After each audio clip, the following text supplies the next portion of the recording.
Hello everyone, मेरा नाम शाहिद है और अभी मैं मनाली में हूँ। आज के व्लॉग में मैं जाने वाला हूँ मनाली के one of the least favourite tourist place. भाई लोग बेस्ट प्लेस तो सब दिखाते हैं, लेकिन हम लोग को ग्राउंडेड रहना चाहिए। और ग्राउंड शॉट खेलने के लिए मैं ग्राउंड पे उतर चुका हूँ, लेकिन पहली ही बॉल फुल टॉस आ गई, तो मैं कदमों का इस्तेमाल करके जा रहा हूँ 1VR। 1VR को फॉरेस्ट, जंगल या फिर नेशनल पार्क भी बोल सकते हैं। मैं आप लोग को थोड़ा बेसिक बता देता हूँ 1VR के बारे में। तो बेसिकली देश आज़ाद होने से पहले बिहार के कुछ एजुकेटेड लोगों का पढ़ाई की वजह से हेयरफॉल स्टार्ट हो गया था और उन लोग की साइड की मांग आधी गायब हो गई। तो उन लोग प्रोटेस्ट पे उतर गए कि हमारी मांगे पूरी करो, पूरी करो, पूरी करो। अब वो टाइम पे मिनी ऑक्सीडल इतना ट्रेंड में नहीं था, तो गवर्नमेंट ने बोली कि तुम्हारी ये मांग तो पूरी नहीं हो पाएगी। फिर उन लोग गुस्से में आके दूसरी मांग करने लगे कि हम लोग को एक अलग स्टेट बनाना है, लेकिन कॉपीराइट की वजह से वो लोग बिहार नाम नहीं यूज कर सकते थे। बट बिहार के लोग को अपनी पहचान नहीं खोना था, इसलिए उन लोग ने बिहार से मिलता जुलता नाम बिहार चुने। विद्याविहार स्टेशन भी इसी फैमिली को बिलोंग करती है। और जैसा कि मैंने आप लोग को पहले ही बताया, ये लोग एजुकेटेड थे और उन लोग का लीडर साउथ से था।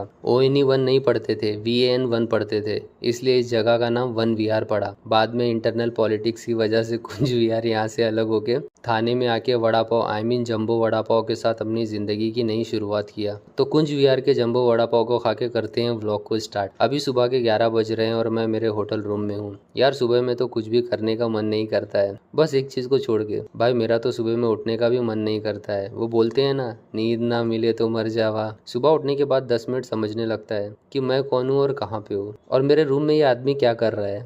बाद में पता चला ये तो मेरा बड़ा भाई है। भाई रोज सुबह में पता नहीं कौन मेरे टूथपेस्ट को इतना टाइट बंद कर देता है, मैं टूथपेस्ट को खोल ही नहीं पाता हूँ। कोई मुझे ब्रश करा दे यार। आज हम लोग का लास्ट डे है मनाली में, इसलिए मैं पैकिंग कर रहा हूँ। घर में पैकिंग किया था तो सारे कपड़े बैग में आ गए थे। अब जाते वक्त बैग में एडजस्ट नहीं हो रहे हैं। मेरे कपड़े लोग भी बहुत अजीब हैं। जब भी ट्रिप एंड होती है तो इन लोग गुस्से से अपना मुंह फुला लेते हैं और बैग में रिटर्न जाने से मना कर देते हैं। लेकिन मैं मेरे कपड़ों के बारे में इतना नहीं सोचता हूँ, उन लोग दिल में आते हैं, बैग में नहीं। फिर मैं इन लोग को मार मार के बैग में भर देता हूँ। तो मेरी पैकिंग हो गई है। कैब ड्राइवर होटल के बाहर वेट कर रहा है, लेकिन वेटिंग मशीन होटल के अंदर है। तो मैं उसको बोला आप होटल के अंदर आके वेट कर लो, लेकिन ड्राइवर का वेट ज्यादा होने की वजह से उसको चलने में प्रॉब्लम हो रही है, तो वो अंदर नहीं आ रहा है। हम लोग ने अपना लगेज होटल के वेटिंग रूम में रख दिए हैं और होटल से चेकआउट करके 1VR पार्क के लिए निकल रहे हैं, जो कि मनाली के मॉल रोड के पास है। आज हम लोग 1VR में टाइम पास करेंगे, फिर लंच करके शाम में यहाँ पे वापस आएंगे और रात को निकल जाएंगे मुंबई के लिए। हम लोग जो रिजॉर्ट में स्टे कर रहे हैं वहाँ से मॉल रोड सिर्फ 4 किलोमीटर दूर है, तो कैब से जाने में ज्यादा टाइम नहीं लगेगा। आप लोग पैदल भी जा सकते हो,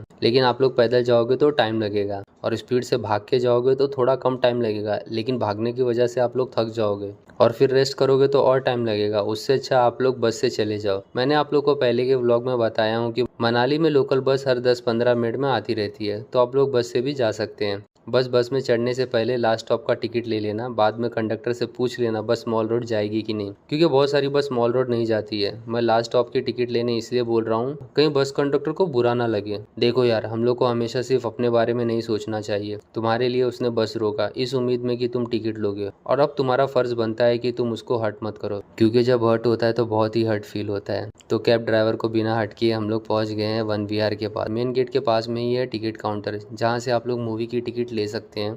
और यहाँ से 2 किलोमीटर दूर एक मूवी थिएटर है, जहाँ से आप लोग को ये पार्क में एंट्री करने की टिकट मिलेगी। ये पार्क में सिर्फ एंट्री करने की फीस है, बाकी एग्जिट के टाइम पे टिकट नहीं लेना पड़ता है, वो एकदम फ्री है। बड़े लोग के लिए एंट्री फीस है 50 रुपया और बच्चे लोग के लिए एंट्री फीस है 20 रुपया। यहाँ पे साइकिल भी अवेलेबल है, जिसका 1 घंटे का 100 रुपया लगता है, और घूमने के लिए इलेक्ट्रिक व्हीकल भी है, जिसका पर पर्सन 50 रुपया बड़े लोग का लगता है और 20 रुपया बच्चे लोग का लगता है। लेकिन पैदल चलने का कोई चार्ज नहीं है। ये पार्क वाले लोग पागल हैं, इतना महंगा टिकट रखे हैं, लोगों के बारे में भी नहीं सोच रहे हैं। अगर ये पार्क मेरा रहता तो मैं एंट्री फ्री रखता, खाने का भी रेट एकदम रीजनेबल रहता, और पीने का पानी तो बिल्कुल फ्री भाई। सिर्फ एग्जिट का 10,000 रुपया रखता और वॉशरूम यूज करने का 3,000 रुपया, बस बाकी सब फ्री। टाइमिंग की बात करें तो समर सीजन में सुबह 9 बजे से रात के 8 बजे तक ये पार्क ओपन रहता है, और विंटर सीजन की बात करें तो सुबह के 9 बजे से शाम के 5 बजे तक ये पार्क ओपन रहता है। अब आप लोग को ये पता ही होगा कि ठंडी के मौसम में बहुत सारी चीज़ें छोटी हो जाती है, जैसे कि दिन छोटा रहता है और रात बड़ी रहती है, इसलिए रात जल्दी हो जाती है।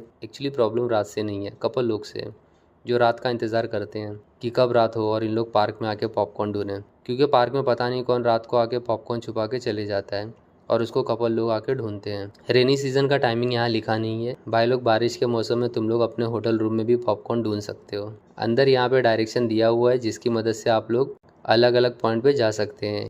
यहाँ पे आगे शूटिंग पॉइंट है, लेकिन हम लोग वहाँ नहीं गए क्योंकि वहाँ पे लोगों को गोली मार देते हैं। अभी दोपहर के 2:30 बज रहे हैं और धूप निकली हुई है। पार्क के अंदर गाना चालू रहता है। अभी थोड़ी देर पहले चिकनी चमेली गाना बज रहा था, तो मैं चिकनी चमेली को ढूंढने लगा, लेकिन ना मुझे चिकनी मिली ना ही चमेली मिली। एक लड़की मिली थी, उससे मैंने पूछा तो वो बोलती है मैं मुन्नी हूँ।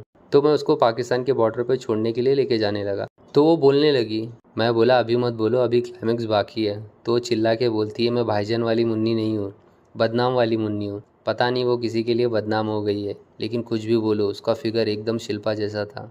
पर मुझे क्या, मैं तो चिकनी चमेली को ढूंढ रहा हूँ। एक लड़की मिली जो चिकनी थी। पहले तो मुझे लगा ये कोई और ही होगी, लेकिन उसने हजार हजार की बहुत सारी नोट ली थी और उसको खुला छुट्टा चाहिए था। मुझसे भी पूछ रही थी कि 1000 का छुट्टा है क्या। भाई अब सब लोग ऑनलाइन ही पेमेंट करते हैं, कहाँ कैश रखते हैं। जिसका मन जहाँ करता है वहाँ कैश रखते हैं। मैं उससे पूछा तुमको 1000 का छुट्टा क्यों चाहिए, तो वो बोलती है ओलंपिक में उसको पार्टिसिपेट करना है। मैं पूछा कौन सा गेम खेलती हो तुम, तो वो बोलती है मैं गहरे पानी की मछली हूँ ना, इसलिए भूखे शेरों के साथ खेलती हो। ये कौन सी रेप्टाइल है यार। और ये ओलंपिक वाले भी ना नया नया गेम ऐड कर रहे हैं। वो भड़क गई और बोलती है अरे ये तो बस ट्रेलर है, अभी पूरी फिल्म दिखाती हूँ। मैं तो भाग गया भाई वहाँ से। यहाँ पे आंटी लोग रैबिट को लेके खड़े हैं। जिसको रैबिट के साथ फोटो लेना है वो 20 रुपया दे के ले सकता है। मेरे भाई को रैबिट के साथ फोटो लेना है। मैं भी 20 रुपया दे के रैबिट के साथ फोटो लिया और रैबिट को जंगल में छोड़ दिया। लेकिन पता नहीं क्यों आंटी मुझ पे चिल्ला रही हैं। भाई कल एक आदमी ने चिड़िया खरीद के उसको उड़ा दिया था, तो सब लोग ताली बजा रहे थे। पता नहीं क्यों मैं जब भी कुछ अच्छा करता हूँ तो सब लोग मुझे अप्रिशिएट करने के बजाय मुझ पे ही भड़क जाते हैं। देखो आंटी डर के अपने रैबिट छुपा रही हैं कि कहीं मैं उसको भी ना जंगल में छोड़ दूँ। तो आंटी के रैबिट को जंगल में छोड़ के मैं आगे जा रहा हूँ। हर पार्क की तरह यहाँ पे भी छोटे बच्चे लोगों के लिए झूले हैं, मतलब फैमिली फ्रेंडली है। मुंबई में ये पार्क होता तो अभी यहाँ पे कपल लोग आके अलग ही माहौल बना देते। मेरा एक दोस्त है जो अपनी गर्लफ्रेंड को पार्क में लेके जाता है और वो झूला नहीं झूलता है। मैं बोला भी तू कोई ढंग की जगह जा ना, तो बोलता अलग अलग जगह का अलग मज़ा रहता है। तो मैं वो लड़की के भाई को कॉल करके इन लोग की लोकेशन बता दिया।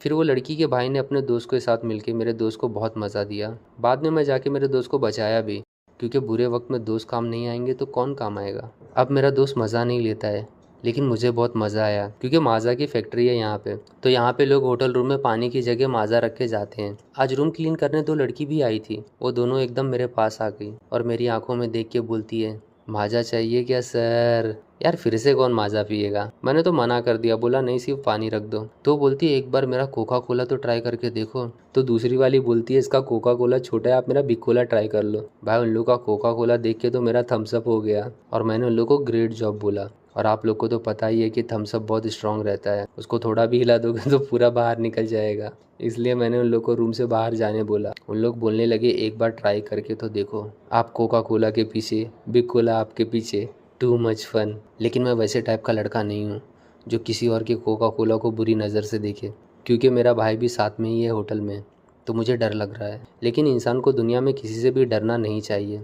मैं भी किसी से नहीं डरता था। फिर मेरे रूम में एक दिन छिपकली आ गई। उस दिन मुझे पता चला डर क्या होता है, और अपने डर को दूर करने के लिए मैं ये पार्क में आया हूँ। यहाँ पे एंट्री के पास में ही फूड स्टॉल लगा हुआ है, जहाँ से आप लोग कुछ भी खा सकते हो। कुछ भी से मेरा मतलब है खाने की चीज़ खा सकते हो। हम लोग ने यहाँ पे मैगी लेके खाए। ज़्यादा कुछ वैरायटी नहीं है यहाँ पे। आप लोग को अगर पेट भर के खाना होगा तो मनाली के मॉल रोड पे बहुत सारे रेस्टोरेंट है। तो 1 विहार में आने से पहले लंच बाहर ही कर लो और यहाँ पे आराम से टाइम पास करो। यहाँ पार्क के सेंटर में मैन मेड लेक भी है, जहाँ पे बोटिंग होती है, जिसका 30 रुपया चार्ज है पर पर्सन 15 मिनट के लिए। तो अभी हम लोग नीचे जा रहे हैं, जाके देखता हूँ कैसा है। मुझे पर्सनली उतना अच्छा नहीं लगा। बच्चे लोग का लग रहा है, लेकिन बड़े लोग भी बोट में बैठ रहे हैं, तो जिसको बोट में बैठना है वो बैठ सकता है। हर पार्क की तरह ये पार्क में भी वॉशरूम अवेलेबल है, जिसका कोई चार्ज नहीं है। वैसे पार्क में वॉशरूम रहना भी चाहिए। अब सब लोग थोड़ी ना डायपर पहन के चलते हैं। ऐसा नहीं है कि डायपर पहने हो तो वॉशरूम नहीं यूज़ कर सकते हो। डायपर वॉशरूम में भी चेंज कर सकते हो। अब तुम लोग छीछी बोलना मत स्टार्ट कर देना। मैं 4 साल के छोटे बच्चे लोग की बात कर रहा हूँ। 4 साल के छोटे बच्चे से याद है, मेरी बहन की लड़की 3 साल की है। थोड़े दिन पहले मेरी बहन अपनी छोटी बेटी के साथ घर आई थी। मेरी बहन की लड़की बहुत मस्ती करती है, तो वो ज़िद करने लगी कि चीज़ दिलाओ चीज़ दिलाओ। तो मैं उसको आइसक्रीम दिलाया। बच्चे लोग का कैसा रहता है ना, उन लोग को कुछ भी दिलाओ तो और मांगते हैं, इसलिए उसके मांगने से पहले ही मैंने उसको एक और आइसक्रीम दिला दिया। अब आप लोग यही सोच रहे होंगे कि मैंने एक छोटी बच्ची को 2 आइसक्रीम खिला दिया, उससे उसको सर्दी खांसी हो जाएगी। लेकिन मेरी बहन की लड़की को सर्दी खांसी नहीं हो सकती है, क्योंकि उसको सर्दी खांसी आइसक्रीम खाने से पहले से ही थी। और दवा लेने की भी कोई ज़रूरत नहीं है, क्योंकि उसके लिए दवा तो अभी कल ही मेरी बहन ने लेके आई थी। एक्चुअली सर्दी खांसी बहुत थी तो मेरी बहन ने 3 दिन की दवा ली थी। तो अभी 2 दिन की दवा घर पे है। मैं इतना इमोशनल इंसान हूँ कि मैं किसी के बारे में बुरा होते हुए नहीं देख सकता हूँ। मतलब किसी के साथ अगर कहीं बुरा हो रहा है तो मैं अपना मुंह दूसरी तरफ करके चले जाता हूँ। मैं इतना दूसरों के बारे में सोचता हूँ और मेरी बहन बोलती है तू पागल है क्या, तुझे अक्ल नहीं है, मैं इसकी इतनी दवा करा रही हूँ, तू इसको आइसक्रीम खिला रहा है। मुझे बोल रही है अक्ल नहीं है। अरे भाई मैं अपने मुंह से खुद की क्या तारीफ करूँ भाई, मुझे 1 से 10 नहीं 10 नहीं, 1 से लेके 9 तक का कोई भी 2 नंबर दे दो, मैं within a fraction of hours में उसको ऐड और सब्ट्रैक्ट करके दे देता हूँ, वो भी बिना कैलकुलेटर की मदद से। मेरा दिमाग बहुत तेज चलता है। एक बार मैं अंधेरी जा रहा था, मैं सिर्फ थाने पहुंचा था और मेरा दिमाग अंधेरी जाके शॉपिंग भी कर लिया था। अभी पिछले हफ्ते की बात है, मेरा दिमाग मुझे बिना बताए पता नहीं कहाँ चले गया था। मैंने सब जगह ढूंढा लेकिन मुझे मेरा दिमाग कहीं नहीं मिला, जिस वजह से मैं एकदम टेंशन में था। मेरे अब्बू मुझसे कुछ भी पूछ रहे तो मैं कोई जवाब ही नहीं दे रहा था। मेरे अब्बू मुझसे बोलते हैं तेरा दिमाग तो ठिकाने पे है ना। अच्छा तो दिमाग ठिकाने पे है क्या, मैं कब से उसको यहाँ वहाँ ढूंढ रहा हूँ। फिर मैंने जब ठिकाने पे जाके देखा तो मेरा दिमाग वहीं था। लेकिन मेरे अब्बू को कैसे पता चल गया कि मेरा दिमाग ठिकाने पे है। एक्चुअली मेरे अब्बू का भी दिमाग ठिकाने पे ही था। हम दोनों का दिमाग एक दूसरे से बात कर रहा था कि बाप बेटे का कुछ करना पड़ेगा। हमेशा हम लोग को ठिकाने पे रख के भूल जाते हैं और याद भी नहीं करते, लेकिन याद करेंगे कैसे, इन लोग का दिमाग तो ठिकाने पे है ना। अभी तुम लोग को ये सब समझ नहीं रहा होगा क्योंकि ये तो दिमाग की बात है ना, तो दिमाग की बात को दिमाग में रखते हैं और 1 विहार पे आते हैं। 1 विहार मनाली बस डिपो के पास है, तो सब लोग यहाँ पे लास्ट डे आकर सारा दिन टाइम पास करते हैं और शाम को बस से अपने घर के लिए निकल जाते हैं क्योंकि होटल से चेकआउट 12 बजे ही हो जाता है। आप लोग थोड़ा और लेट भी चेकआउट कर सकते हैं। बस एक बार होटल वाले को बोल देना, लेकिन डायरेक्ट होटल वाले को 2-3 बजे मत बोलना, नहीं तो वो एक्स्ट्रा चार्ज लेगा। तुम लोग होटल वाले को बोलना हम लोग 12:30 बजे निकलेंगे, तो होटल वाला ओके ही बोलेगा और फिर तुम लोग होटल से निकलना ही नहीं जब तक सामने से कॉल ना आए। और जब कॉल आए तो एक्टिंग करना कि अरे हम लोग कब से सामान पैक करके आपके कॉल का वेट कर रहे हैं। तो यार सच बोलूँ तो उतना भी मुझे अच्छा नहीं लगा ये पार्क। 1 विहार नाम है लेकिन इस वन में रैबिट के सिवा मुझे कुछ और नहीं दिखा। यहाँ पे टाइम पास करने के लिए ठीक है यार, ये मेरा पर्सनल ओपिनियन है। बाकी अगर स्नोफॉल हो जाए तो ये जगह एक नंबर लगेगी। देखो यार तुम मनाली स्नो को देखने आते हो और स्नो देखने के बाद तुमको बाकी जगह ओके ही लगेगी, तो हमेशा मोटिवेट रहने का। और आज का मोटिवेशन है कि अगर कोई लड़की तुम्हें ना बोल दे तो तुमको ये सोचना चाहिए यू डिजर्व बेटर। लेकिन अगर 10 लड़की ना बोल दे तो तुमको ये सोचना चाहिए तुम्हारी शक्ल सच में बुरी है और तुम इंसान भी बहुत घटिया हो। बट कॉन्फिडेंस है तुम में, कॉन्फिडेंस नहीं ओवर कॉन्फिडेंस है। तो कॉन्फिडेंस और ओवर कॉन्फिडेंस में से कॉन्फिडेंस को कॉमन निकाल लेंगे तो ब्रैकेट के अंदर 1 प्लस ओवर बचेगा और 1 प्लस ओवर तो 7 होता है। तो आज के ब्लॉग में बस इतना ही, मिलते हैं नेक्स्ट ब्लॉग में।